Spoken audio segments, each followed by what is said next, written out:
സ്വാഗതം ഇൻസൈറ്റിലേക്ക്. ഗസയിൽ ഇസ്രായേൽ നടത്തിക്കൊണ്ടിരുന്ന വംശഹത്യാശ്രമത്തിന് ഒരു ചെറിയ വിരാമം ഇട്ടുകൊണ്ടാണ് ഒരു വെടിനിർത്തൽ കരാർ അമേരിക്കയുടെ മധ്യസ്ഥതയിൽ ഈജിപ്തും ഖത്തറും തുർക്കിയും ഒക്കെ കൂടെ ചേർന്നിട്ട് ഉണ്ടാക്കിയത്. അതേക്കുറിച്ച് ആദ്യഘട്ടത്തിൽ സംസാരിക്കുമ്പോൾ തന്നെ ഈ വെടിനിർത്തൽ കരാറിന് എത്ര ആയുസ്സുണ്ട് എന്ന ചോദ്യം നമ്മൾ ഉന്നയിച്ചിരുന്നു. ആ സംശയം അർത്ഥവത്താണ് എന്ന് സൂചിപ്പിക്കുന്ന വിധത്തിലാണ് ഫലസ്തീൻ്റെ ഭാഗമായ ഗസയിൽ, അങ്ങനെ തന്നെ നമ്മൾ പറയണം, ഫലസ്തീൻ്റെ ഭാഗമായ ഗസയിൽ. ഇപ്പോൾ ഫലസ്തീനില്ല, ഏതാണ്ട് ഗസ മാത്രമേ ഉള്ളൂ എന്നുള്ള മട്ടിലാണ് പൊതുവിൽ ചിത്രീകരിക്കപ്പെടുന്നത്. അങ്ങനെയല്ല, ഫലസ്തീൻ്റെ ഭാഗമായ ഗസയിൽ വലിയ കൂട്ടക്കുരുതി നടത്തിയതിന് ശേഷം ഉണ്ടാക്കിയ വെടിനിർത്തൽ കരാർ പോലും ലംഘിക്കുന്ന വിധത്തിൽ ഇസ്രായേൽ പ്രവർത്തിച്ചുകൊണ്ടിരിക്കുന്നു. അതിന് അവർ പറയുന്ന ഹമാസ് ഇതാ പ്രകോപിപ്പിച്ചിരിക്കുന്നു, അതുകൊണ്ട് ഞങ്ങൾ വെടിനിർത്തൽ കരാർ ലംഘിച്ചു, അതിന് ശേഷം ആ ആക്രമണം നടത്തിയതിന് ശേഷം ഞങ്ങൾ വീണ്ടും വെടിനിർത്തൽ കരാർ ഉപാധികൾ ബാധിച്ചുകൊണ്ട് പ്രവർത്തിക്കുകയാണ് എന്നൊക്കെ ഇസ്രായേൽ വിശദീകരിക്കുന്നുണ്ട്. ഈ കരാർ നിലവിൽ വന്നതിന് ശേഷം ഏതാണ്ട് 100 മനുഷ്യരെ ഗസയിൽ ഇസ്രായേൽ സൈന്യം വധിച്ചു കഴിഞ്ഞിട്ടുണ്ട്. കരാറിൻ്റെ ഭാഗമായി ഉള്ള വ്യവസ്ഥകൾ ഇസ്രായേൽ പാലിക്കുന്നുണ്ടോ എന്ന് ആരും പരിശോധിക്കുന്നില്ല. ഹമാസ് ബന്ദികളെ വിട്ടു നൽകിയോ, ഹമാസിൻ്റെ ബന്ദിയായിരിക്കെ മരണപ്പെട്ട ആളുകൾ, അതെങ്ങനെ മരണപ്പെട്ടു എന്നുള്ളത് വേറെ കാര്യമാണ്. ഇസ്രായേലിൻ്റെ ആക്രമണത്തിൽ മരിച്ചവരാകാം, അല്ലെങ്കിൽ മറ്റ് കാരണങ്ങളാൽ, ഇസ്രായേലിൻ്റെ ഉപരോധം മൂലം ഭക്ഷണം കൃത്യമായി കിട്ടാത്തതുകൊണ്ട് മരിച്ചവരാകാം, അല്ലെങ്കിൽ മറ്റ് കാരണങ്ങളാൽ മരിച്ചവരാകാം. എന്തായാലും അവരുടെ മൃതദേഹങ്ങൾ വിട്ടുകൊടുത്തോ ഇല്ലയോ എന്നുള്ള ചർച്ച അവിടെ ഉയരുന്നുണ്ട്. അതിലെത്ര മൃതദേഹങ്ങൾ വിട്ടുകൊടുത്തു എന്നുള്ള ക്വസ്റ്റ്യൻ അവിടെ ഉയരുന്നുണ്ട്. അതായത് കരാറിൻ്റെ വ്യവസ്ഥയുടെ ഭാഗമായി ഹമാസ് പാലിക്കേണ്ട കാര്യങ്ങൾ പാലിച്ചോ എന്നുള്ള ചോദ്യം വളരെ വലിയ തോതിൽ വരുന്നുണ്ട്. അതേസമയം കരാറിൻ്റെ ഭാഗമായി ഇസ്രായേൽ പാലിക്കേണ്ട കാര്യങ്ങൾ പാലിച്ചോ എന്നുള്ള ചോദ്യം വലിയ തോതിൽ വരുന്നില്ല. ഇസ്രായേൽ സൈന്യം പല ഭാഗങ്ങളിൽ നിന്നും പിന്മാറണം എന്ന് കരാറിൽ വ്യവസ്ഥയുണ്ടായിരുന്നു, അത് നടന്നോ? അത് പിന്മാറാത്തതുകൊണ്ടാണോ അവിടെ സംഘർഷം? ഇത്തരം കാര്യങ്ങളെക്കുറിച്ചൊന്നും ഒരു വ്യക്തത. നമ്മളിതേക്കുറിച്ചാണ് ഇന്ന് സംസാരിക്കുന്നത്. നമുക്കൊപ്പം ഉള്ളത് റിസാലയുടെ പ്രേക്ഷകർക്ക് വളരെ സുപരിചിതനായ ലിറാർ പുളിക്കലകത്താണ്. സ്വാഗതം ഇൻസൈറ്റിലേക്ക്. ഈ ചോദ്യം വളരെ പ്രസക്തമാണെന്ന് എനിക്ക് തോന്നുന്നു. ഇപ്പോൾ ഉണ്ടാക്കിയിരിക്കുന്ന ഒരു വെടിനിർത്തൽ കരാർ, അതിൻ്റെ ഒരു എന്താ പറയുക, ആയുസ്, അത് ആരുടെ കയ്യിലാണ്, അത് എത്രത്തോളമാണ്, അത് പാലിക്കപ്പെടും എന്ന എന്തെങ്കിലും ഒരു ഉറപ്പ് എവിടെയെങ്കിലും ഉണ്ടോ? നമ്മൾ സത്യസന്ധമായിട്ട് പറയുകയാണെന്നുണ്ടെങ്കിൽ നമ്മൾ ഇസ്രായേല് പലസ്തീൻ കോൺഫ്ലിക്റ്റ് സോൾവ് ചെയ്യുന്നതിന്റെ ഭാഗമായിട്ട് ഉണ്ടായ എത്ര സമാധാന കരാറുകൾ അല്ലെങ്കിൽ വെടിനിർത്തൽ കരാറുകൾ ഇതിനു മുമ്പ് ഉണ്ടായിട്ടുണ്ട്, അത് 1948 മുതൽ നമ്മൾ പരിശോധിക്കുക. എന്നിട്ട് അതിലെ ഓരോ കരാറിന്റെയും ഫലം എന്തായിരുന്നു, അല്ലെങ്കിൽ ഓരോ കരാറിന്റെയും അതിൽ ആരാണ് കൂടുതൽ വയലേറ്റ് ചെയ്തത്, അല്ലെങ്കിൽ ഈ കരാറുകൾ കൂടുതൽ പാലിക്കപ്പെടാതെ പോകേണ്ട, അല്ലെങ്കിൽ അതിന്റെ വയലേഷനും അതിന്റെ കാരണമായിട്ടുണ്ടായ നാശനഷ്ടങ്ങളും യുദ്ധങ്ങളും ഇതിനൊക്കെ ആരാണ് റെസ്പോൺസിബിൾ എന്നുള്ള ഒരു ചെറിയ നമ്മൾ പരിശോധന നടത്തുമ്പോൾ നമുക്കിത് വ്യക്തമാവും. ഇപ്പോൾ തന്നെ രാജീവ് സാറ് പറഞ്ഞ പോലെ ഈ കരാറ് പാലിക്കാൻ ഒരു വിഭാഗം മാത്രമാണോ ബാധ്യസ്ഥർ, അല്ലെങ്കിൽ മറ്റൊരു വിഭാഗം, അല്ലെങ്കിൽ ഇസ്രായേൽ ഡിഫൻസ് ഫോഴ്സ്, അല്ലെങ്കിൽ അവര് ഇത് വയലേറ്റ് ചെയ്തതിന് ആർക്കും ഒരു പരാതിയില്ല, അല്ലെങ്കിൽ അത് ചെക്ക് ചെയ്യപ്പെടുന്ന ഒരു വസ്തുതത്തിന്റെ കൂടെ നമ്മൾ കാണണം. ഇപ്പോൾ തന്നെ രാജീവ് സാറ് പറഞ്ഞു, ഈ ഒരു കരാറ് നിലവിൽ വന്നതിന് ശേഷം ഏകദേശം 25-ലധികം ലോക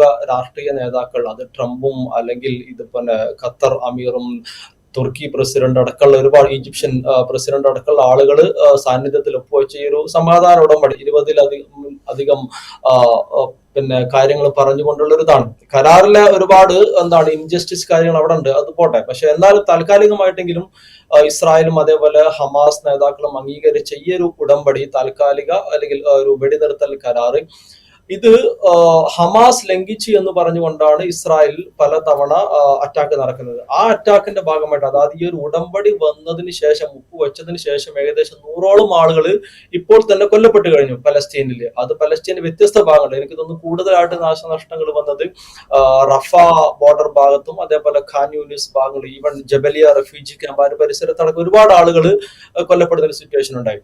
അപ്പൊ ഈ കരാറുകൾ ആത്യന്തികമായി പാലിക്കപ്പെടേണ്ടത് രണ്ട് ഭാഗത്തിന്റെ ഉത്തരവാദിത്തമാണ്. അതിന്റെ കൂടെ തന്നെ ഇത് ഈ കരാറിന് നേതൃത്വം കൊടുത്ത അല്ലെങ്കിൽ അതിന് മീഡിയേറ്റർ ആയിട്ട് നിന്ന ട്രംപ് അടക്കമുള്ള ആളുകളുടെയും കൂടി ഒരു ഉത്തരവാദിത്തമാണ് ഈ രണ്ട് കൂട്ടരും ഈ കരാർ പാലിക്കപ്പെടുന്നുണ്ട്, ആരും അത് ലംഘിക്കപ്പെടുന്നില്ല.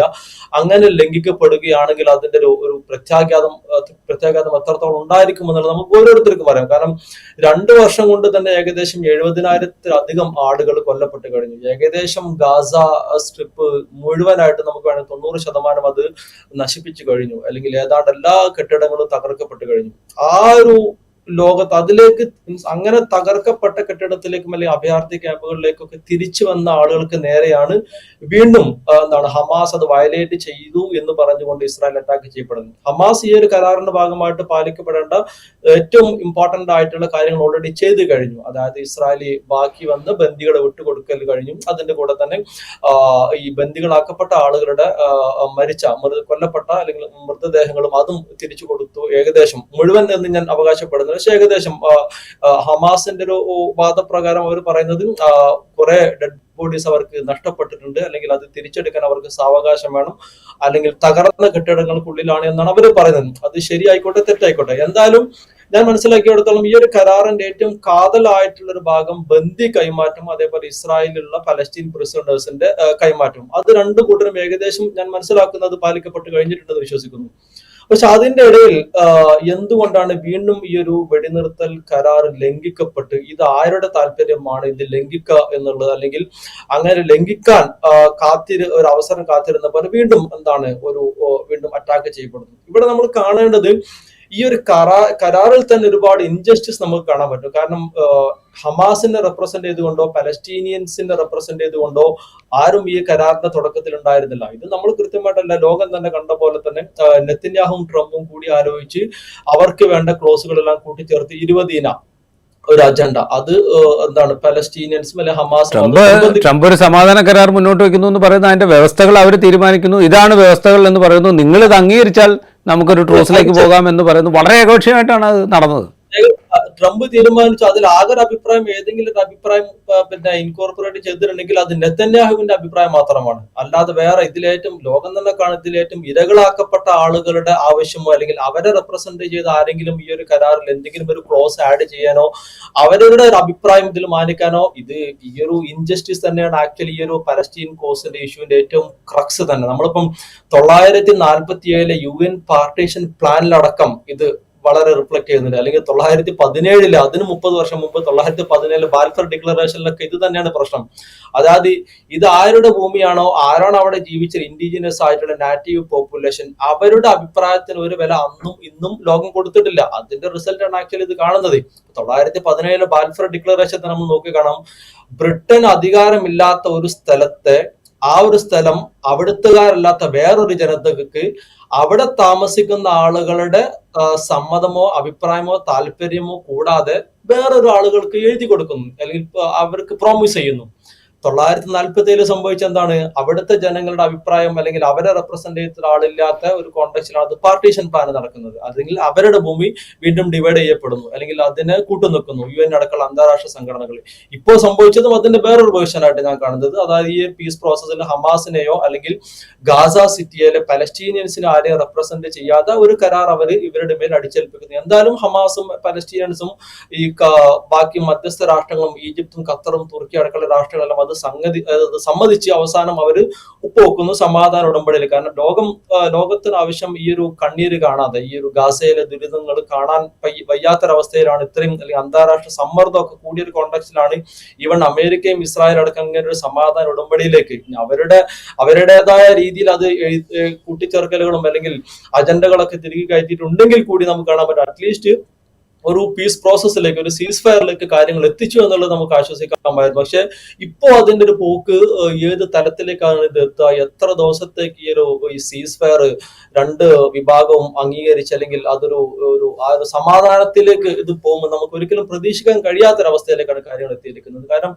അത്രയും വെടിനിർത്തൽ കരാറിന് ശേഷം, ട്രംപ് അടക്കമുള്ള ആളുകൾ ഇനീഷ്യേറ്റീവ് എടുത്ത കരാറിന് ശേഷം ഇത്രയും ലോക നേതാക്കള് ഒപ്പുവെച്ച് അല്ലെങ്കിൽ പങ്കെടുത്ത ഒരു പീസ് പ്രോസസ്സിന് ശേഷമാണ് ആണ് വിത്തിൻ ഡേയ്സ് 100-ലധികം ആളുകൾ, 100ഓളം ആളുകൾ കൊല്ലപ്പെട്ടു എന്ന് പറയുന്നത്. അപ്പൊ വരും ദിവസങ്ങളിൽ സ്വാഭാവികമായിട്ടും ഈ രണ്ട് വിഭാഗം ആളുകൾ തമ്മിലുള്ള ഒരു ട്രസ്റ്റ് കൂടുതൽ നഷ്ടപ്പെടും, ഒരു സംശയമില്ല. അപ്പം സ്വാഭാവികമായിട്ട് എനിക്ക് തോന്നുന്നു വീണ്ടും ഒരു പഴയ മീൻസ് അത്രയും ഒരു ഇന്റൻസിറ്റിയിലേക്ക് എത്തുന്നില്ലെങ്കിൽ കൂടി നല്ലൊരു തരത്തിൽ വീണ്ടും ഒരുപാട് ആളുകൾ കൊല്ലപ്പെടുന്ന തരത്തിലേക്ക് കാര്യങ്ങൾ എത്താം. അല്ലെങ്കിൽ നാശനഷ്ടങ്ങൾ ഒരു പക്ഷേ ഇനി കുറയായിരിക്കും. കാരണം ഇനി നശിപ്പിക്കാനൊന്നും ഇല്ലല്ലോ, ഏകദേശം 90% എല്ലാം നശിപ്പിച്ചു കഴിഞ്ഞു. ഇനി ബാക്കിയുള്ള എന്തെങ്കിലും കൂടി തുടച്ചു നിൽക്കുന്ന ഒരു പ്രോസസ്സ് മാത്രമേ ബാക്കിയുള്ളൂ. അതേപോലെ തന്നെ ഹമാസിന്റെ ഭാഗത്തുനിന്നും ഒരു അത്ര ശക്തമായ ലിറാർ, അവിടെ ഒരു കാര്യം ചോദിച്ചോട്ടെ. ഇപ്പം ഈ പറയുന്ന വിധത്തിൽ യാതൊരു യുക്തിക്കും നിലനിൽക്കാത്ത വിധത്തിലുള്ള സമാധാന കരാർ എന്ന് പറയും. ഇപ്പോൾ ഹമാസ് നിരായുധീകരിക്കണം, ഹമാസ് അവിടെ അധികാരത്തിൽ വരാൻ പാടില്ല, ഹമാസ് അവിടുത്തെ പൊളിറ്റിക്കൽ പ്രക്രിയയുടെ ഭാഗമാവാൻ പാടില്ല,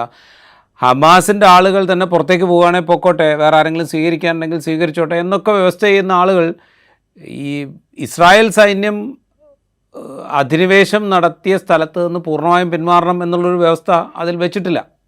അതവിടെ ഒരു ഗ്ലെയറിംഗ് ആയിട്ടുള്ളൊരു സംഗതിയായിട്ട് നമ്മുടെ മുമ്പിലുണ്ട്.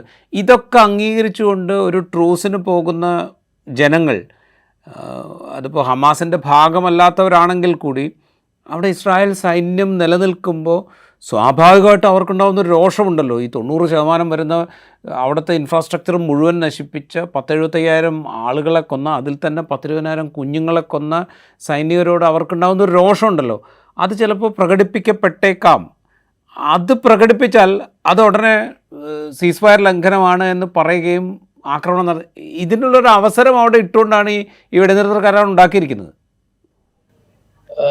ഇവിടെ നമ്മൾ കാണേണ്ടത് ഇപ്പം രാജീവ് സാറ് ഉന്നയിച്ച ഒരു വിഷയം വളരെ പ്രസക്തമാണ്. ഈ ആളുകളുടെ അടുത്ത് നിന്ന് വരുന്ന റെസ്പോൺസ് ഏത് തരത്തിലായിരിക്കും എന്നുള്ളത് നമ്മൾ കാണും. കാര്യം നേരത്തെ ഗാസയിലും അല്ലെങ്കിൽ പലസ്തീൻ അധിനിവേശ സ്ഥലങ്ങളിൽ ഉണ്ടാക്കിയ നാശനഷ്ടം പോലെ അതിനെ ഇപ്പോ ഈ 2 വർഷം നടന്ന നാശനഷ്ടങ്ങൾ അതുമായിട്ട് ഒരു തരത്തിൽ നമുക്ക് സമീകരിക്കാൻ കഴിയാത്ത അത്രയും ദുരന്തമാണ് ആക്ച്വലി ഉണ്ടായത്. അപ്പൊ അതുകൊണ്ട് തന്നെ ഈ ഒരു കോമൺ പീപ്പിളിന്റെ ഭാഗത്തു നിന്ന് ഉണ്ടാകുന്ന റെസ്പോൺസ് ഏത് തരത്തിലായിരിക്കും ഒന്നും പ്രഡിക്ട് ചെയ്യാൻ പറ്റില്ല. കാരണം ഇവർ 2 വർഷമായിട്ട് തുടർച്ചയായിട്ട് അനുഭവിക്കുന്ന ആളുകളാണ് ഇത്. അതായത് ഒരു മൾട്ടിപ്പിൾ ടൈം ഡിസ്പ്ലേസ്മെന്റ് 2023 ഒക്ടോബറിന് ശേഷം ഒരു റിപ്പോർട്ടിൽ ആംനസ്റ്റിയുടെ ഒരു ഇന്റർവ്യൂവിൽ അവിടുത്തെ ഒരാൾ പറയുന്നത് ഒരു വർഷത്തിന് 2024 ഇന്റർവ്യൂ, അതിൽ പറയുന്നത് ഒരു വർഷത്തിനകം 12-ലധികം തവണ ഈ ഫാമിലി റീലൊക്കേറ്റ് ചെയ്യപ്പെട്ടു എന്ന് പറയുന്നത് ഒരു വർഷത്തിനകം. അതിനുശേഷം പിന്നെയും നമുക്കറിയാം ഒരു വർഷം പിന്നെയും നീണ്ടു നിന്നു. അപ്പൊ ഈ ആളുകൾക്ക് ഓൾറെഡി അഭയാർത്ഥികളായിട്ടുള്ള അല്ലെങ്കിൽ സ്വന്തം സ്വന്തം നാട്ടിനകത്ത് അഭയാർത്ഥികളായിട്ടുള്ള ഈ ആളുകൾ കഴിഞ്ഞ 2 വർഷത്തിനകം മാത്രം ഒരു 10-20 തവണ കൂട്ടപലായനത്തിന് വിധിക്കപ്പെട്ട ഒരു ജനത ഇപ്പൊ ഒരു ശുഭപ്രതീക്ഷയിൽ അവർ ലോക നേതാക്കളെല്ലാം താല്പര്യമെടുത്തൊരു സമാധാന ഉടമ്പടി ഒപ്പുവെച്ചെന്ന് പറഞ്ഞ് ഒരു പ്രതീക്ഷയിൽ അവർ തിരിച്ചു വരികയാണ്. ഈ തിരിച്ചുവരവിന്റെ ഇടയിലാണ് വീണ്ടും ആക്രമണങ്ങൾ നടക്കുന്നത്. അപ്പോൾ ഈ ആക്രമണ ആളുകൾക്ക് ഈ ആളുകൾ എന്ന് പറയുന്നത് ഇവരൊക്കെ മനുഷ്യരാണ്. വർഷങ്ങളായിട്ട് ഉപരോധത്തിൽ കീഴുന്ന പരിമിതമായ സൗകര്യത്തിലും പരിമിതമായ സ്വാതന്ത്ര്യത്തിലും ജീവിക്കുന്ന ഒരു വിഭാഗം ആളുകളാണ്. അവരുടെ ഒരു അസ്തിത്വത്തിനും അഭിമാനത്തിനും നേരെയാണ് വീണ്ടും വീണ്ടും അല്ലെങ്കിൽ ലോകം അല്ലെങ്കിൽ ഇസ്രായേൽ ഇങ്ങനെ കൊഞ്ഞനം കുത്തുന്ന തരത്തിലുള്ള ഈ അടിച്ചമർത്തലുകൾ വീണ്ടും തുടരുന്നു. അപ്പം ഈ ആളുകൾ എങ്ങനെയാണ് പ്രതികരിക്കുക നമുക്കാർക്കും പ്രതീക്ഷിക്കാൻ പറ്റില്ല. കാരണം അവരാണ് അത് അനുഭവിക്കുന്നത്. റിയാലിറ്റി അവരുടെ ലൈഫിൽ ഇപ്പൊ കുട്ടികൾക്ക് സ്കൂളില്ല, അല്ലെങ്കിൽ രോഗികൾക്ക് ഹോസ്പിറ്റലുകളില്ല, മാതാപിതാക്കളാണ് മക്കളെ നഷ്ടപ്പെട്ട് കഴിയുന്നു, മക്കളാണെങ്കിൽ പാരന്റ്സ് ഇല്ലാതെ ഒറ്റപ്പെട്ടു കഴിയുന്നു, അല്ലെങ്കിൽ അൺഅക്കമ്പനീഡ് ചിൽഡ്രൻ, ഇങ്ങനെ ഒരുപാട് കാറ്റഗറി ആളുകൾ വർഷങ്ങളായിട്ട് നരകയാതന അനുഭവിക്കുന്നു. അപ്പൊ അതുകൊണ്ട് തന്നെ ഇവരുടെ റെസ്പോൺസ് എന്നുള്ളത് രാജീവ് സാർ പറഞ്ഞ പോലെ നമുക്ക് ഒരിക്കലും പ്രെഡിക്ട് ചെയ്യാൻ പറ്റില്ല. ഇനി അവരെന്ത് തന്നെ ചെയ്താലും നമുക്കതിനെ എന്ത് അവര് ഒരു കല്ലെടുത്ത് എറിഞ്ഞാൽ ചിലപ്പോൾ അതിന് വേറെ വ്യാഖ്യാനം കൊടുക്കും. മറിച്ച് ഇസ്രായേൽ തിരിച്ചൊരു വ്യോമാക്രമണം നടത്തുമ്പോൾ അതിന് വേറൊരു പേരായി കൊടുക്കും. ഇതൊക്കെ നമ്മൾ വർഷങ്ങളായിട്ട് കാണുന്നതാണ്. അപ്പൊ ഇതിൽ നമ്മൾ കാണുന്നത് ഈ ഓരോ ഞാൻ ഇപ്പോഴും ഇതിന്റെ ഒരു മെയിൻ ഇതായിട്ട് കാണുന്നത് ഈ സമാധാന ഉടമ്പടികൾ 993 വേണമെങ്കിൽ നമുക്കൊരു മാർക്കായിട്ട് വെക്കാം. അതായത് ഓസ്ലോ പീസ് പ്രോസസ്. അതിന് തൊട്ട് മുമ്പാണെങ്കിൽ 991 മുതൽ 2 വർഷം നീണ്ടത് ഒരു മാഡ്രിഡ് പീസ് പ്രോസസ് ഉണ്ട്. അതിലാണ് ആക്ച്വലി ഈ ഇസ്രായേൽ പലസ്തീൻ കോൺഫ്ലിക്റ്റിന്റെ അല്ലെങ്കിൽ ഈ ഒരു പലസ്തീൻ പ്രശ്നം സോൾവ് ചെയ്തത് ഈ 2 വിഭാഗം ആളുകളുള്ള ഒരു പ്രശ്ന പരിഹാരത്തിന് ഡയറക്റ്റ് ആയിട്ടുള്ള ഒരു പീസ് പ്രോസസ് ശരിക്കും 990 മുതൽ ആക്ച്വലി സ്റ്റാർട്ട് ചെയ്യുന്നുള്ളൂ. 48 മുതൽ യുദ്ധം നടക്കുന്നുണ്ട്. ആദ്യത്തെ ഒരു പീസ് പ്രോസസ് അറബ് രാഷ്ട്രമായിട്ട് നടക്കുന്നത് ഈജിപ്തുമായിട്ടാണ് 978 ക്യാമ്പ് ഡേവിഡ്, 94 ജോർദാനുമായിട്ട്, അതിന്റെ ഇടയ്ക്ക് ഈ 90കളിൽ മാത്രമാണ് ഇതൊരു പലസ്തീൻ വിഷയമാണ്, അല്ലെങ്കിൽ പലസ്തീനിയൻസിന്റെ വിഷയം കൂടി അഡ്രസ്സ് ചെയ്യപ്പെടണം എന്ന തരത്തിലുള്ള ഒരു ചർച്ചയിലേക്ക് ലോകം കടക്കുന്നത് ആക്ച്വലി 90കൾ മുതൽ മാത്രമാണ്. അതിന്റെ ഒരു കോണ്ടക്സ്റ്റ് നമ്മൾ കാണണം 1987 ആദ്യത്തെ ഇന്തിഫാദയാണ്. ആ ഒരു കോണ്ടക്സ്റ്റിലാണ് ഹമാസ് എന്നുള്ള സംഘടന തന്നെ ആക്ച്വലി ഫോം ചെയ്യുന്നത്. ഈ ഇന്തിഫാദ നടക്കുന്നത് ഇസ്രായേലിന്റെ കണ്ടിന്യൂസ് ആയിട്ടുള്ള പലസ്തീൻ ലാൻഡ് ഒക്കുപ്പൈ ചെയ്യുന്നതിലും അവിടെ ജൂയിഷ് സെറ്റിൽമെന്റ് നടക്കുന്നതും പിന്നീട് അനക്സേഷൻ പ്രോസസ്സിലാണ്. ഈ ഒരു കോണ്ടക്സ്റ്റിലാണ് ആക്ച്വലി ഇന്തിഫാദ നടക്കുന്നത്. അപ്പൊ ആ ഒരു കോണ്ടക്സ്റ്റാണ് ഹമാസ് എന്ന സംഘടന ഫോം ചെയ്തത്. അതിന്റെ ശേഷം മാത്രമാണ് 1990കളുടെ തുടക്കത്തിലാണ് മാഡ്രിഡ് പീസ് പ്രോസസ് നടക്കുന്നത്. അതിന്റെ റിസൾട്ട് ആയിട്ടാണ് 93 ഓസ്ലോ അഗ്രിമെന്റ് സൈൻ ചെയ്തത്. ഈ ഓസ്ലോ അഗ്രിമെന്റിൽ തന്നെ പ്രധാനപ്പെട്ടതിൽ ക്ലോസ് എന്ന് പറയുന്നത് പലസ്തീൻ അതോറിറ്റി ഫോം ചെയ്തു. അതിൽ ജെറൂസലേം, ഈസ്റ്റ് ജെറൂസലേമും ഗാസ, വെസ്റ്റ് ബാങ്ക് അടക്കമുള്ള ടെറിട്ടറി പലസ്തീൻ അതോറിറ്റി ആയിട്ട് ഫോം ചെയ്യുന്നത്. അവിടെ ഇലക്ഷൻസ് കണ്ടക്ട് ചെയ്യുന്നു. പിന്നീട് ഒരു ഫ്യൂച്ചർ പലസ്തീനിന്റെ ഒരു സ്റ്റേറ്റ് ഹുഡ് അടക്കമുള്ള ഒരുപാട് കാര്യങ്ങൾ അതിൽ പറയുന്നുണ്ട്. അപ്പൊ അതിൽ പറഞ്ഞ ഒരു കാര്യമാണ് എലക്ഷൻ. ആദ്യം നമുക്കറിയാം എലക്ഷൻ നടന്നത് 2005 ഇലക്ഷനിലാണ്, 2006 ഇലക്ഷനിലാണ് ഹമാസ് വിജയിക്കുന്നത്. അപ്പോ ഈ ഓസ്ലോ അക്കോർഡ് പ്രകാരം പറഞ്ഞ അതിലൊരു ക്ലോസിന്റെ ഒരു റിസൾട്ട് ആണ് ആക്ച്വലി ഹമാസിന്റെ ഒരു എലക്ഷൻ വിക്ടറി. പക്ഷെ ആ ഹമാസിന്റെ എലക്ഷൻ വിക്ടറിയെ ഇസ്രായേലോ യൂറോപ്യൻ യൂണിയൻ, അമേരിക്ക അടക്കമുള്ള രാഷ്ട്രങ്ങൾ അംഗീകരിക്കാൻ തയ്യാറാവുന്നില്ല. അപ്പൊ ഒരു ഭാഗത്ത് ലോകത്ത് ഡെമോക്രറ്റൈസേഷൻ പ്രോസസ്സിന് വേണ്ടി വാദിക്കുന്ന ആളുകൾ തന്നെയാണ് ഇതേ ഒരുപാട് മീഡിയേറ്റേഴ്സ് എനിക്ക് നമ്മുടെ ബിൽ ക്ലിന്റൺ ആണ് അന്ന് മീഡിയേറ്റർ ആയിട്ട് വരുന്നത് 1993 ഈ ഒരു ഓസ്ലോ പീസ് പ്രോസസ്സിൽ. പിന്നെ ഇസാക്ക് മെനാഷം ബെഗിനും അതേപോലെ തന്നെ ഇസാക്ക് റാബിനും ഇവർക്ക് നമ്മുടെ യാസർ അറഫാത്ത് കൈ കൊടുത്ത ഒരു സീനാണ്. അപ്പം അതിന്റെ കോണ്ടക്സ്റ്റിൽ വന്ന ഓസ്ലോ പീസ് പ്രോസസ്സിൽ പറയുന്ന ഒരു കണ്ടീഷൻ പ്രകാരം ഉണ്ടായ എലക്ഷൻ റിസൾട്ടിന് പക്ഷെ അംഗീകരിക്കാൻ ഇവർ തയ്യാറാകുന്നത്. അവിടെയാണ് ഈ ഗാസ സിറ്റി വീണ്ടും, അല്ലെങ്കിൽ ഗാസ ടെറിട്ടറി ഒരു പ്രശ്നത്തിലേക്ക് പോകുന്നതും അല്ലെങ്കിൽ സമ്പൂർണ്ണ ഉപരോധത്തിലേക്ക് പോകുന്നത് അന്ന് മുതലാണ്. അപ്പൊ 2005-6 മുതൽ ഈ ഒരു ഗാസ സ്ട്രിപ്പ് അല്ലെങ്കിൽ ഹമാസോ സമ്പൂർണ്ണ ഉപരോധത്തിലാണ്. അപ്പം അതൊക്കെ ഇതിന്റെ ഒരു കോണ്ടക്സ്റ്റിലേക്ക് നയിച്ചൊരു കാര്യമാണ്. അപ്പൊ ഞാൻ പറഞ്ഞു വരുന്നത് ഇങ്ങനെ പല ഘട്ടങ്ങളിലായിട്ട് പീസ് പ്രോസസ് നടക്കുന്നുണ്ട്. അപ്പം 91 മാഡ്രിഡ്, 93 ഓസ്ലോ, അതിനുശേഷം പിന്നെ ഒരു വയർ റിവർ അക്കോർഡ് നടക്കുന്നുണ്ട്. 2000 ഒരു അഗ്രിമെന്റ് ഉണ്ട്. 2003 peace road map for peace George W. ബുഷിന്റെ കാലത്ത് വരുന്നുണ്ട്. ഒബാമയുടെ കാലത്ത് അനാപോലിസ് കോൺഫറൻസ് കൊണ്ട് വേറൊരു സംഭവം നടക്കുന്നുണ്ട്. ട്രംപിന്റെ തന്നെ ഫസ്റ്റ് ടൈമിൽ നമുക്കറിയാം അബ്രഹാം അക്കോർഡ് നടക്കുന്നത്. അതിനുശേഷം ഇപ്പോ ഗാസ പീസ് പ്രോസസ് 20 പ്ലാന്. ഇതെല്ലാം നടക്കുമ്പോഴേ നമ്മൾ ഇതിന്റെ മെയിൻ പ്രശ്നം അവിടെ കിടക്കുകയാണ്. അതായത് പലസ്തീൻ എന്നൊരു സ്റ്റേറ്റ് ഇപ്പോഴും ഫോം ചെയ്യുന്നില്ല. അല്ലെങ്കിൽ പലസ്തീൻ ഈ സ്റ്റേറ്റ് ഫോം ചെയ്യണമെങ്കിൽ തന്നെ വേണ്ട പലസ്തീൻ അതോറിറ്റിയുടെ ഭാഗമായിട്ട് ഇപ്പൊ നിലവിൽ കാണുന്ന അന്താരാഷ്ട്ര സമൂഹമോ അല്ലെങ്കിൽ പലസ്തീനിയൻസിന്റെ തൽക്കാലത്തേക്ക് അതേ ഉള്ളൂ എന്ന് ചിന്തിക്കുന്ന east Jerusalem, west bank, Gaza അടക്കമുള്ള ടെറിട്ടറിയിൽ അടക്കം ഇൻവേഷൻ നടക്കുകയാണ്. ഇപ്പൊ ഗാസ നമ്മൾ കാണുന്ന ഈ ഒരു 40-42 കിലോമീറ്റർ വരുന്ന ആ ഒരു ഭാഗത്തിന്റെ തന്നെ 60% ഇപ്പോ ഇസ്രായേലിന്റെ കൺട്രോളിലാണ്. നമ്മൾ ഈ സീസ് ഫയർ എന്നൊക്കെ പറഞ്ഞ് ഇസ്രായേൽ പിൻവാങ്ങി എന്ന് പറയുന്നത് പൂർണ്ണമായിട്ടും അങ്ങോട്ടേക്ക് പിൻവാങ്ങിയേക്കല്ല. ഓൾറെഡി ഗാസയെ അല്ലെങ്കിൽ പലസ്തീനിയൻസിന്റെ ഒരു കോർണറിലേക്ക് ഒതുക്കി.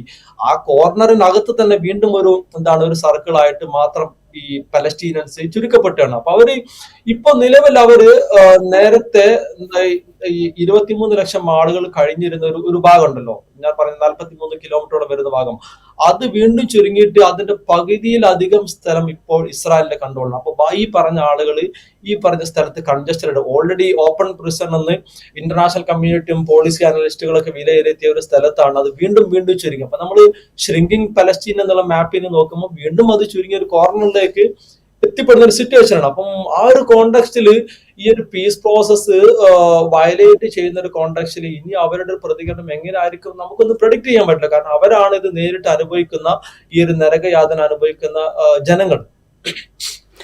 അത് പറയുമ്പോഴേ ഇപ്പം ഈ പീസ് പ്രോസസ്സിൽ മറ്റേ കരാറൊക്കെ ഒപ്പിട്ടതിന് ശേഷം ഈ കരാർ നടപ്പാക്കും ഉറപ്പാക്കും എന്നൊക്കെ ഡൊണാൾഡ് ട്രംപ് പ്രഖ്യാപിക്കുന്നുണ്ട്. അതിനുവേണ്ടി മറ്റൊരു പീസ് സേനയെ നിയോഗിക്കും, അവിടുത്തെ കാര്യങ്ങളൊക്കെ നിയന്ത്രിക്കും എന്നൊക്കെ പറയുന്നുണ്ട്. അത് പറഞ്ഞ് ഈ കരാർ നിലവിൽ വന്നതിന് ശേഷവും ഈ സൈന്യം പിന്മാറുന്നില്ല, അല്ലെങ്കിൽ മറ്റു കാര്യങ്ങളൊന്നും നടക്കുന്നില്ല എന്ന് വയ്ക്കുക. പക്ഷെ അവിടെ ഈ മനുഷ്യന്മാർക്ക് ആഹാരവും മരുന്നും എത്തിക്കാനുള്ള ഒരു വഴി തുറന്നു കൊടുക്കുക എന്നുള്ളൊരു പ്രോസസ്സ് ഉണ്ടല്ലോ, അതുപോലും നടക്കാതിരിക്കുന്നു എന്നുള്ളൊരു പ്രശ്നമാണല്ലോ. വളരെ ഏകപക്ഷീയമായിട്ട് ഇവിടേക്ക് വരുന്ന സാധനങ്ങൾ എത്തുന്ന റൂട്ട് തടയുക, ഒരു തരത്തിലും അത് അനുവദിക്കാതിരിക്കുക, ഇതൊക്കെ തുടക്കം മുതൽ തന്നെ സംഗതി. അപ്പം ഇതൊരു യാതൊരു ആത്മാർത്ഥതയും ഇല്ലാത്തൊരു ഒരു കരാറുണ്ടാക്കലും ഈ കരാർ ഏതെങ്കിലും വിധത്തിൽ വയലേറ്റ് ചെയ്യാൻ പാകത്തിലുള്ള പ്രവർത്തനങ്ങൾ നടത്തലും, വയലേറ്റ് ചെയ്ത് കഴിഞ്ഞാൽ പിന്നെയും ഈ പണി, ഇതൊരു ഡെലിബറേറ്റ് പ്ലാൻ ആണെന്ന് തോന്നുന്നു. നമ്മൾ ഇതില് ഇപ്പം രാജീവ് സാറ് പറഞ്ഞ പോലെ രാജ്യാന്തര സേനയെ ഗാസയിൽ നിയോഗിക്കുന്നതുമായി ബന്ധപ്പെട്ട് ഇപ്പം UN ഒരു പ്രമേയം തന്നെ പാസ്സാക്കി വരുന്നു എന്നാണ് ഞാൻ മനസ്സിലാക്കുന്നത്. ഫ്രാൻസിന്റെ എങ്ങാനും ഒരു അനൗൺസ്മെന്റ് ഉണ്ടായിരുന്നു ഇതുമായിട്ട് ബന്ധപ്പെട്ട്, അല്ലെങ്കിൽ ബ്രിട്ടനും ഫ്രാൻസും US ഒക്കെ ചേർന്നുകൊണ്ടാണ് അങ്ങനെ സെക്യൂരിറ്റി കൗൺസിലിൽ പ്രമേയം അവതരിപ്പിക്കുന്ന ഒരു കോണ്ടെക്സ്റ്റ് വരുന്നുണ്ട്. അപ്പം അങ്ങനെ ഒരു ഇന്റർനാഷണൽ പീസ് കീപ്പിംഗ് ഫോഴ്സ് അല്ലെങ്കിൽ അങ്ങനെ ഒരു രാജ്യാന്തര സേനയെ എത്ര കാലത്തേക്ക് നിർത്തും? അതില് അമേരിക്കയുടെ റോൾ എന്താണ്? ഇവരുടെ താല്പര്യം എന്താണ്? അതിൽ പലസ്തീനിയൻസിന് റോൾ ഉണ്ടോ? അറബ് രാഷ്ട്രങ്ങൾക്ക് എത്രത്തോളം ഒരു കോൺട്രിബ്യൂഷൻസ് ഉണ്ട് എന്നുള്ള ഒരുപാട് ടോട്ടൽ ഒരു അൺസർട്ടനിറ്റി, ഒരു അവ്യക്തത ഇവിടെ കിടക്കുന്നുണ്ട്. അതിന്റെ കൂടെ തന്നെ ഓൾറെഡി സ്റ്റാർവേഷനും ഈ ഹങ്കറും ഇഷ്യൂസും മാൽന്യൂട്രീഷൻ അല്ലെങ്കിൽ ഭക്ഷണത്തിന് ഫുഡ് ക്രൈസിസ് എല്ലാം ഉള്ള ഈ ഒരു ഗാസ സ്ട്രിപ്പിലേക്ക് ആദ്യം എനിക്ക് തോന്നുന്നു കരാർ പ്രകാരം 600ഓളം ട്രക്കുകൾ ഡെയിലി കടത്തിവിടുമെന്നുള്ള ഒരു സംഭവം ഉണ്ടായിരുന്നു. പക്ഷെ അത്രയൊന്നും കടത്തി വിട്ടിട്ടില്ല, അല്ലെങ്കിൽ വിടുന്നില്ല എന്നുള്ളതാണ് ലേറ്റസ്റ്റ് ന്യൂസ് റിപ്പോർട്ട്സ് ഒക്കെ കാണിക്കുന്നത്, പ്രത്യേകിച്ച് വടക്കൻ മേഖലയിലേക്ക്. അതിൽ പ്രശ്നം എന്താ വെച്ചാൽ ഇപ്പോഴും ഞാൻ മനസ്സിലാക്കുന്നത് വടക്കൻ ഗാസയായിട്ട് ബന്ധപ്പെട്ട ഇസ്രായേലി ക്രോസിംഗ്സ് അല്ലെങ്കിൽ ആ ബോർഡർ, ആ ഒരു ഏരിയ ഇപ്പോഴും ഇസ്രായേൽ തുറന്നു കൊടുത്തിട്ടില്ല എന്നാണ് ഞാൻ മനസ്സിലാക്കുന്നത്. എന്റെ അനാലിസിസ് തെറ്റാണെങ്കിൽ നിങ്ങൾ തിരുത്തണം. കൂടുതലായിട്ട് ഇത് വരുന്ന റഫ ബോർഡർ വഴിയാണ്, അല്ലെങ്കിൽ തെക്കൻ ഗാസയിൽ നിന്നുള്ള ആ ഒരു റൂട്ട് വഴിയാണ് ആക്ച്വലി ഇപ്പോഴത്തെ ഈ ഒരു കൂടുതൽ ഫുഡുമായിട്ട് ബന്ധപ്പെട്ട ട്രക്സ് എല്ലാം വരുന്നത്. അപ്പൊ അതിൽ തന്നെ നമ്മൾ കാണണം, ഈ തെക്കൻ ഗാസയിൽ നിന്ന് തകർന്നടിഞ്ഞ ഈ ഹൈവേയിലൂടെയാണ് ഈ ഒരു ഫുഡ് പ്രൊഡക്ട്സുമായിട്ട് ഈ നോർത്തേൺ സൈഡിലേക്കുള്ള ഒരു യാത്ര. അത് എത്രത്തോളം, അതിൽ തന്നെ ഒരുപാട് പ്രാക്ടിക്കൽ ഡിഫിക്കൽറ്റീസ് വരുന്നുണ്ട്. അപ്പം ഇനി തന്നെ ഗാസ ഈജിപ്ത് ഇടയിലുള്ള ഈ റഫ അതിർത്തി, അത് ഇസ്രായേലിന്റെ ഒരു കോൺടാക്സിൽ ഇനി അത് എന്താണ് വീണ്ടും ഒരു അറിയിപ്പ് ഉണ്ടാകുന്നത് അടച്ചിടുമെന്നുള്ള ഒരു സംഗതികളും അതിനിടയ്ക്ക് ന്യൂസ് കേൾക്കുന്നു. അതിന്റെ ഒരു കോൺടാക്സ്റ്റ് എന്താ വെച്ചാൽ ഈ ബന്ദികളുടെ ലേറ്റസ്റ്റ് ആയിട്ട് പറയുന്നത് ഇപ്പൊ ഈ പുതിയ സംഗതികളുടെ പശ്ചാത്തലത്തിൽ റഫ തൽക്കാലത്തേക്ക് അടയ്ക്കുകയാണെന്ന് ഇസ്രായേൽ തീരുമാനിച്ചിരിക്കുന്നു എന്നാണ്. അതും വളരെ ഏകപക്ഷീയമായിട്ടാണ് ഇസ്രായേലാണ് തീരുമാനിക്കുന്നത് ഇത് അടയ്ക്കുകയാണെന്ന്. അപ്പൊ അല്ല, ഇത് ഒരു തരത്തിൽ നമ്മൾ കാണുന്നത് എന്താ വെച്ചാൽ, ഇത് പല ആളുകളും അനലിസ്റ്റുകളും പ്രെഡിക്ട് ചെയ്തൊരു സംഭവമാണ്. ഇസ്രായേലിനെ സംബന്ധിച്ചിടത്തോളം ബന്ദികൾ കിട്ടുക എന്നുള്ളതായിരുന്നു. മീൻസ് അത് കിട്ടിക്കഴിഞ്ഞാൽ അവരുടെ ഒരു സമീപനം എന്തായിരിക്കും, അല്ലെങ്കിൽ അവരത് സ്വാഭാവികമായിട്ടും വയലേറ്റ് ചെയ്യാൻ സാധ്യത ഉണ്ട് എന്നൊക്കെ നേരത്തെ പ്രെഡിക്ട് ചെയ്തൊരു കാര്യമാണ്. കാരണം അതിലൊന്ന് ഇസ്രായേലിലെ ഇന്റേണൽ പൊളിറ്റിക്സ് നമ്മൾ ഇതിന്റെ കൂടെ തന്നെ ചേർത്ത് വായിക്കണം. കാരണം അത്രയും അവിടുത്തെ റൈറ്റ് വിംഗ് പൊളിറ്റിക്കൽ പാർട്ടീസ് അല്ലെങ്കിൽ നിലവിൽ ഗവൺമെന്റിന് സപ്പോർട്ട് ചെയ്യുന്ന ആളുകൾ, അവിടുത്തെ ഫൈനാൻസ് മിനിസ്റ്റർ അടക്കമുള്ള ആളുകൾ എന്താണ്, അവർ ഓപ്പൺലി തന്നെ പറഞ്ഞിട്ടുണ്ട് യുദ്ധം നിർത്തരുത് തരത്തിൽ, അല്ലെങ്കിൽ നെതന്യാഹു ഒരു തരത്തിൽ ഒരു ഇന്റേണൽ പൊളിറ്റിക്കൽ പ്രഷറിലാണ്. അപ്പം അദ്ദേഹം ഒരു തരത്തിൽ അതിന് റിസ്ക് എടുക്കാം. ഞാൻ മനസ്സിലാക്കുന്നത് ഇത് അവരുടെ പല പൊളിറ്റിക്കൽ പാർട്ടീസിന്റെയും അല്ലെങ്കിൽ നെതന്യാഹുവിന്റെ തന്നെ പൊളിറ്റിക്കൽ ഇൻട്രസ്റ്റും പേഴ്സണൽ ഒരു പ്രൊട്ടക്ഷൻ എല്ലാം ഇതിന്റെ ഒരു ഫാക്ടറാണ്. അപ്പൊ അവരെ സംബന്ധിച്ചിടത്തോളം ഈ ഒരു ഗാസയിൽ നിന്ന് ഒരു പിന്മാറ്റം അല്ലെങ്കിൽ ഒരു സീസ് ഫെയർ അവര് ഇനി താല്പര്യം കാണിക്കില്ല, അല്ലെങ്കിൽ അവർക്ക് അതിന്റെ ആവശ്യമില്ല എന്നാണ് ഞാൻ മനസ്സിലാക്കുന്നത്. കാരണം ബന്ദികളെ വിട്ടു കഴിഞ്ഞു, ഏകദേശം ബാക്കിയുള്ള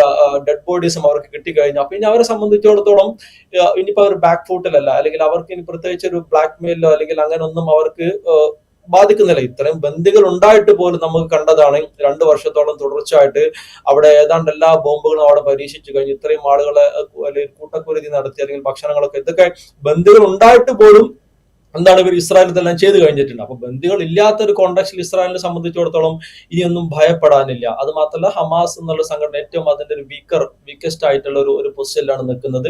അപ്പൊ അവരുടെ ഭാഗത്തു നിന്നും ഒരു വലിയൊരു തിരിച്ചടിയും എന്താണ് ഇസ്രായേൽ ഒരിക്കലും പ്രതീക്ഷിക്കുന്നില്ല. അപ്പം എന്താണ് ഇവരുടെ അജണ്ട? ഒരു ടോട്ടൽ ഒരു എത്നിക് ക്ലീൻസിങ്ങും അതേപോലെ തന്നെ ഒരു ഗാസ ടോട്ടലി ഒരു മനുഷ്യവാസം സാധിക്കാത്തൊരു മേഖലയായിട്ട് മാറ്റുക എന്നുള്ള ഈ അജണ്ടകളൊക്കെ എന്താണ് വിത്തിൻ ഡേയ്സ് അവർക്ക് ഒരു പക്ഷെ സാധിക്കുമായിരിക്കും. പക്ഷെ അപ്പോഴും നമ്മൾ കാണേണ്ടത് ഈ ഒരു പലസ്തീനിയൻസിന്റെ ഒരു റെസിസ്റ്റൻസും അവരുടെ ഇത്രയും വർഷം അവര് ഈ ഒരു നരകയാതനയിലും എല്ലാം അവര് പിടിച്ചു നിന്ന്, അപ്പം സ്വാഭാവികമായിട്ടും അവരെ ഞാൻ കാണുന്ന നമ്മളൊരു നോർമൽ ഒരു എന്താണ് കമ്മ്യൂണിറ്റിയെ പോലെ, അല്ലെങ്കിൽ ബാക്കി ലോകത്തിന്റെ ഭാഗത്തുള്ള ബാക്കി കഷ്ടത അനുഭവിക്കുന്ന ആളുകളുമായിട്ട് സമീകരിക്കാൻ ഞാൻ താല്പര്യപ്പെടുന്നു. കാരണം അവർ ബാക്കി ആളുകൾ ഈ തരത്തിലൊരു കഷ്ടത അനുഭവിച്ചിട്ടില്ലെന്നാണ് ഞാൻ മനസ്സിലാക്കുന്നത്. പലപ്പോഴും ആളുകൾ നമ്മൾ ഗാസയെ പറ്റി സംസാരിക്കുമ്പോൾ പല ആളുകളും ചോദിക്കാറുണ്ട്, നിങ്ങൾ എന്താണ് ഉക്രൈനെ പറ്റി സംസാരിക്കാതെ, ഉക്രൈനിലും ഈ ഒരു വിഷയങ്ങൾ ഇല്ല എന്നൊക്കെ. അപ്പൊ എനിക്കതിൽ പറയാനുള്ളത്, ഉക്രൈൻ എന്ന് പറഞ്ഞാൽ ആ രാഷ്ട്രത്തിന് അതൊരു രാഷ്ട്രം മാത്രം. ഒന്ന് ഉക്രൈൻ റഷ്യ സംഘർഷം, ഉക്രൈൻ ഒരു ഒഫീഷ്യൽ സൈന്യമുണ്ട്. ആ സൈന്യത്തിന് അമേരിക്ക, EU അടക്കമുള്ള മുഴുവൻ ഏജൻസികളുടെ മുഴുവൻ അല്ലെങ്കിൽ രാഷ്ട്രങ്ങളുടെയും അത്രയും രാഷ്ട്രങ്ങളുടെ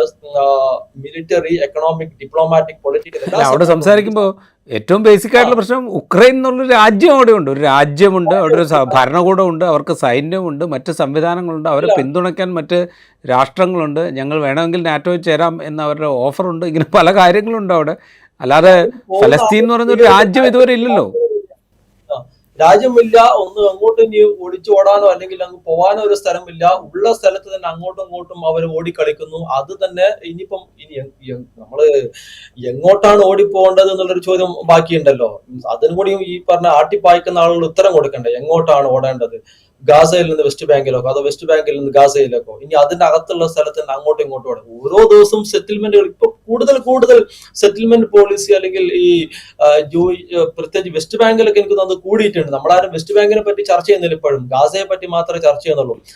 ഫലസ്തീൻ എന്ന് പറയുന്നൊരു പേര് തന്നെ ചർച്ചയിൽ നിന്ന് പോയല്ലോ. ഇപ്പൊ ഗാസ മാത്രമേ ഉള്ളൂ. ഫലസ്തീൻ എന്നുള്ള പേര് തന്നെ ഏതാണ്ട് ചർച്ചയിൽ നിന്ന് പോയിരിക്കുന്നു.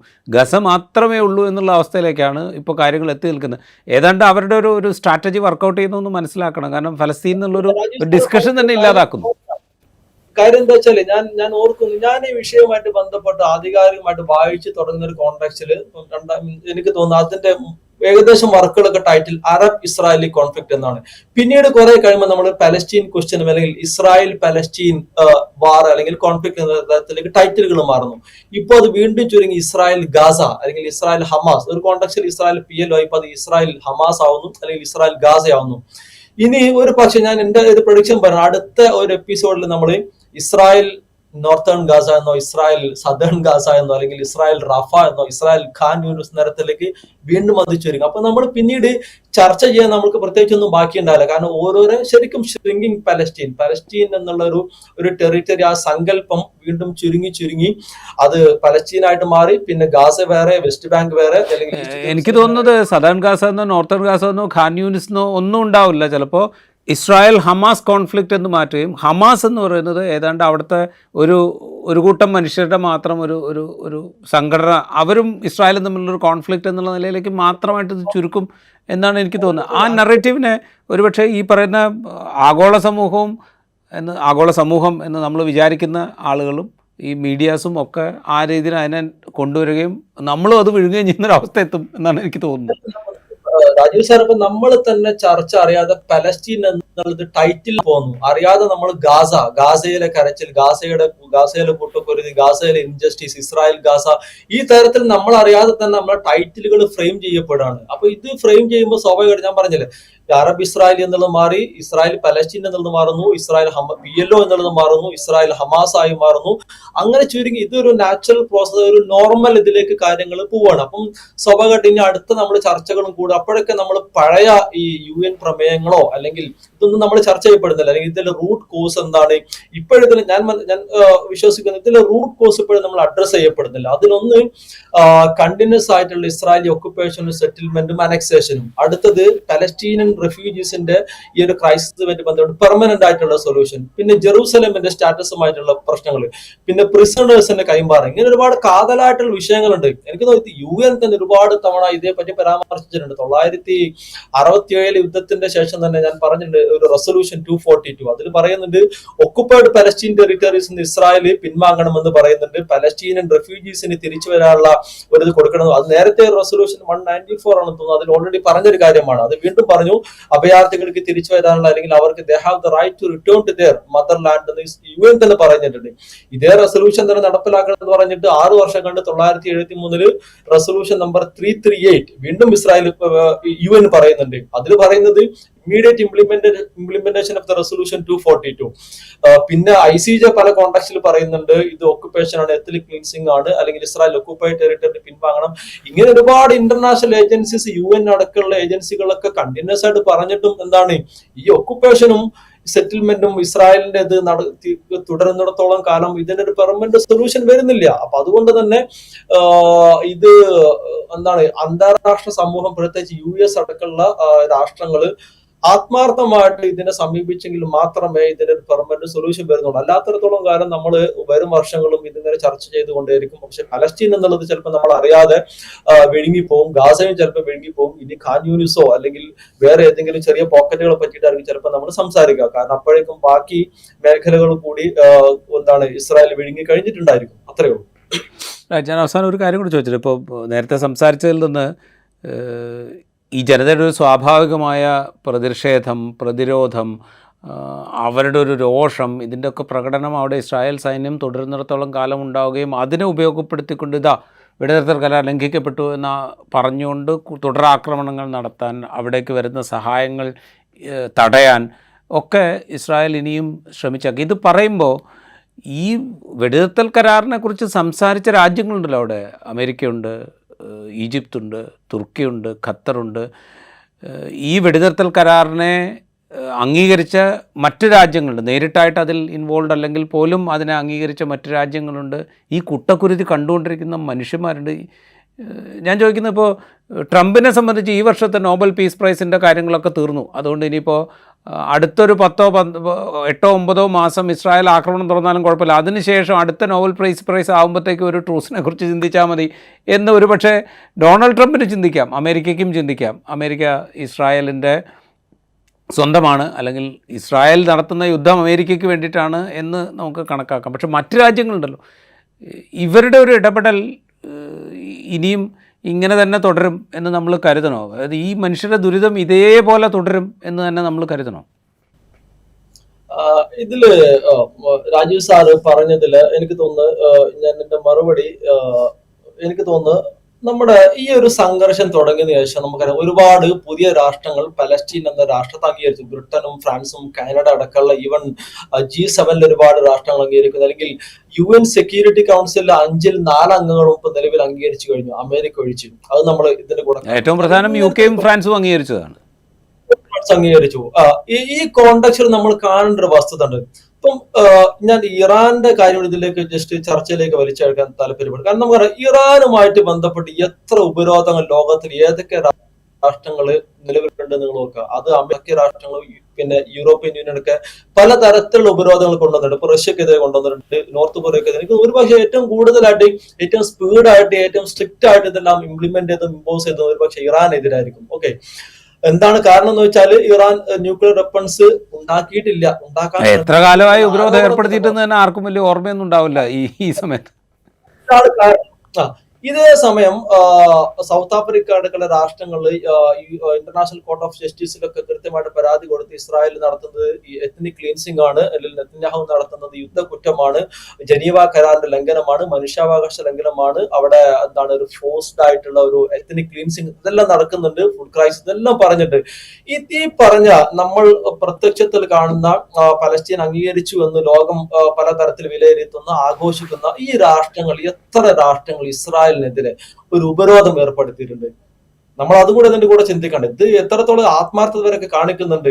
അപ്പം ഇതിലൊരു ഏകപക്ഷീയമായിട്ടുള്ള ഒരു സെലക്റ്റീവ് ആയിട്ടുള്ള സ്റ്റാൻഡ് നമുക്ക് ഇതിൽ കാണാൻ പറ്റും. ഇനി ഒന്നും വേണ്ട, നമ്മൾ ഈ ഉപരോധം ഏർപ്പെടുത്തിയിട്ടില്ലെങ്കിൽ കൂടി അവർക്ക് കൊടുക്കുന്ന ബാക്കി സഹായങ്ങളെങ്കിലും തൽക്കാലത്ത് നിർത്തണ്ടേ. അതാണ് യൂറോപ്പിൽ ഏറ്റവും പ്രൊട്ടസ്റ്റ് നടന്ന ആ ഒരു കോണ്ടക്സ്റ്റിലാണ് ഈ കുഞ്ഞുങ്ങളും സ്ത്രീകളും നിരപരാധികളും മരിച്ചു വീഴുന്ന കോണ്ടക്സ്റ്റിൽ തന്നെ ഇസ്രായേലുമായിട്ടുള്ള ഇവരാരും ഉഭയകക്ഷി ബന്ധമാരും അവസാനിപ്പിച്ചിട്ടില്ല, ഇസ്രായേലുമായിട്ടുള്ള ട്രേഡ് റിലേഷൻ അവസാനിപ്പിച്ചിട്ടില്ല, ഇസ്രായേലിന് കൊടുക്കുന്ന വെപ്പൺസും അല്ലെങ്കിൽ അത്തരത്തിലുള്ള സപ്ലൈ കാര്യങ്ങളൊന്നും ഈ പറഞ്ഞ യൂറോപ്യൻ കൺട്രീസ് ആരും ഇല്ലാതാക്കിയിട്ടില്ല. അപ്പൊ ഒരു ഡബിൾ സ്റ്റാൻഡ്. ഒരേ സമയം പലസ്തീന് വേണ്ടിയിട്ട് മുതലക്കണ്ണീര് പൊടിക്കുന്നു, ഇതേ ആളുകൾ തന്നെ ഇസ്രായേലിന് വേണ്ട എല്ലാ ആയുധങ്ങളും സപ്ലൈ ചെയ്യുന്നു, ഇതേ ആളുകൾ തന്നെ പീസ് പ്രോസസിന്റെ കരട് രേഖകളൊക്കെ തയ്യാറാക്കുന്നു, ഏകപക്ഷീയമായിട്ട് തന്നെ അത് ഇമ്പോസ് ചെയ്യപ്പെടുന്നുണ്ട്.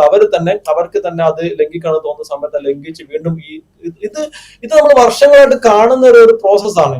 ഒരു വളരെ ഓപ്പൺലി ഈ ഇന്റർനാഷണൽ കമ്മ്യൂണിറ്റിയെ പറ്റിക്കുന്ന, അല്ലെങ്കിൽ ഇന്റർനാഷണൽ കമ്മ്യൂണിറ്റിയെ പറ്റിക്കുന്നു, പലസ്തീനിയൻസ് ജനത അനുഭവിക്കുന്നു. ഇതാണ് ആക്ച്വലി വർഷങ്ങളായിട്ട് സംഭവിക്കുന്നത്. ഇപ്പോഴത്തെ ലേറ്റസ്റ്റ് തന്നെ നമ്മൾ ഗാസയിൽ ഒരു പെർമനന്റ് ആയിട്ടുള്ള ഒരു പീസ് അല്ലെങ്കിൽ സീസ് ഫയർ കൈവരിക്കുക എന്നുള്ളതാണല്ലോ ഇപ്പൊ ലേറ്റസ്റ്റ് ട്രംപ് ഇൻട്രൊഡ്യൂസ് ചെയ്ത ഒരു ഗാസ പീസ് പ്ലാന്റെ ഒരു ലക്ഷ്യം. പക്ഷെ ഇതിൽ നമ്മൾ കാണുന്നത്, ഇതിൽ മെയിൻ ആയിട്ട് പറഞ്ഞത് നേരത്തെ രാജീവ് സാറ് പറഞ്ഞ പോലെ തന്നെ പലസ്തീനികൾ അല്ലെങ്കിൽ ഹമാസിനെ നിരായുധീകരിക്കുന്നു, അല്ലെങ്കിൽ ഗാസയിൽ അങ്ങനെ ഒരു സൈന്യം അവർക്ക് ഏതെങ്കിലും തരത്തിലുള്ള ഒരു പ്രൊട്ടസ്റ്റോ ഒരു ഡിഫൻസിനുള്ള ഒരു സാധ്യത ഇല്ലാതാക്കുന്നു. അത് ഇതിൽ ഈ കരാറിൽ ഉറപ്പുവരുത്തുന്നു. അല്ലെങ്കിൽ ഈ ഒരു പ്രദേശം പൂർണ്ണമായിട്ടും ഒരു തരത്തിലും ഇസ്രായേലി ഒക്കുപ്പേഷനെ റെസിസ്റ്റ് ചെയ്യാൻ പറ്റാത്ത തരത്തിൽ അതിന് വീക്കൻ ചെയ്യുക എന്നുള്ളതാണ് ഈ കരാറിന്റെ മെയിൻ ആയിട്ടുള്ള ഒബ്ജക്റ്റീവ്. അത് പറയുന്നുണ്ട്. പിന്നീട് അത് കഴിഞ്ഞിട്ട് ഇസ്രായേൽ സൈന്യം ഗാസയുടെ ഭൂരിഭാഗം പ്രദേശത്തും തുടരുന്നുണ്ട്. അതിനെപ്പറ്റിയൊന്നും കരാറിൽ അതാണ് ഇതിൽ ഏറ്റവും രസം.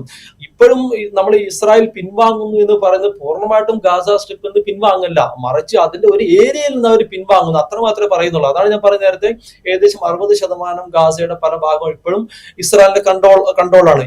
അതിന്റെ കൂടെ തന്നെ ഈ ഇസ്രായേലി പാലസ്തീൻ കോൺഫ്ലിക്റ്റിന്റെ ഏറ്റവും മേജർ ആയിട്ടുള്ള പെർമനന്റ് സൊല്യൂഷൻ ആയിട്ട് ഏതാണ്ട് എല്ലാ രാഷ്ട്രങ്ങളും, ഇസ്രായേലിന് വെപ്പൺസ് കൊടുക്കുന്ന രാഷ്ട്രങ്ങളടക്കം പറയുന്ന ഒരു കാര്യമാണ് പലസ്തീൻ എന്നൊരു സ്വതന്ത്ര രാഷ്ട്രം സ്ഥാപിക്കുന്ന പറ്റുന്നത്. അങ്ങനെ ഒരു പരാമർശം ഈ കരാറിൽ വരുന്നില്ല. അപ്പൊ ആ ഒരു വിഷയം അഡ്രസ് ചെയ്യുക, ഇതാണ് ഓരോ കരാറിന്റെയും പ്രശ്നം. ഏകദേശം നമ്മൾ ഓസ്ലോ കരാറിൽ പറയുന്നത് ഇലക്ഷൻ നടത്തി ഒരു സ്റ്റേറ്റ് ക്രിയേഷനിലേക്ക് പറയാം, അത് അന്നുമായിട്ട് ഇന്നും അവശേഷിക്കുന്നു. അപ്പൊ ഓരോ വർഷം കൂടുന്നതിനനുസരിച്ച് ഈ ഒരു പലസ്തീനിയൻസിന്റെ ആ ഒരു സ്വപ്നം, അല്ലെങ്കിൽ ഈസ്റ്റ് ജെറൂസലേം ക്യാപിറ്റൽ ആയിട്ടുള്ള ഒരു പെർമനന്റ് പലസ്തീൻ സ്റ്റേറ്റ് എന്നുള്ള ഒരു ഫോർമുല, അല്ലെങ്കിൽ ആ ഒരു ഇതിലേക്ക് ഒരിക്കലും ഈ കാര്യങ്ങൾ എത്തൂല. കാരണം അത് കൂടുതൽ കോംപ്ലിക്കേറ്റഡ് ആണ്. കാരണം ഇനി എവിടെയാണ് ഈ ഒരു പലസ്തീൻ സ്റ്റേറ്റ് ഇനി എങ്ങാനും അമേരിക്കയും അല്ലെങ്കിൽ ഇസ്രായേൽ അടക്കം പിന്നീട് ഫ്യൂച്ചറിൽ അംഗീകരിക്കുന്നത് നമ്മൾ ചുമ്മാ ഒരു സ്വപ്നം കാണുന്നു വിചാരിച്ചോ. അങ്ങനെയാണെങ്കിൽ തന്നെ ഈ പലസ്തീൻ സ്റ്റേറ്റ് എവിടെയാണ് ഫോം ചെയ്യുന്ന ചോദ്യം കൂടി ബാക്കി കിടക്കുന്നില്ലേ?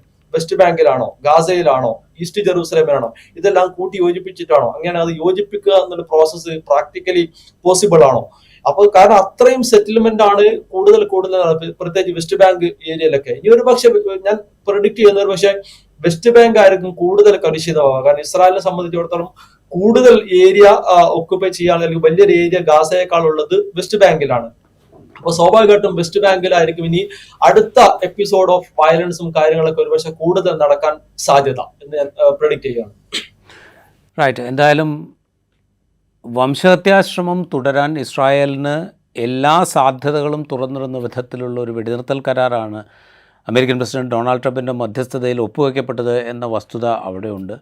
ആ വെടിനിർത്തൽ കരാറിൽ പോലും ലംഘനങ്ങൾ ആരോപിച്ചുകൊണ്ട് നരഹത്യ തുടരുന്ന ഇസ്രായേലിനെയാണ് നമ്മൾ കണ്ടുകൊണ്ടിരിക്കുന്നത്.